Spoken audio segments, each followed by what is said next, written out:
Hi, you just completed an exploration where you built programs using the LED screen on your microbit device. Let's summarize what you learned.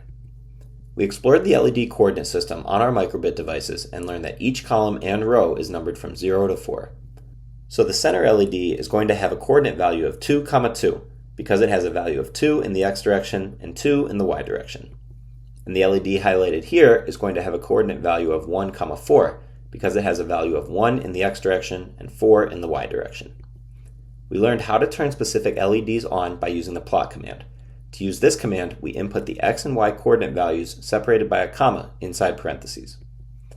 We learned how to turn off specific LEDs by using the unplot command, where we input the x and y coordinate values of the LED we want to turn off. We learned how to use the pause command, which delays the program from running the next commands for the given time in milliseconds. Remember, 1000 milliseconds is equal to 1 second. We also learned about the forever function, which runs the commands inside over and over continuously from top to bottom as long as the program is running. Now it's your turn to use these commands to write some programs of your own.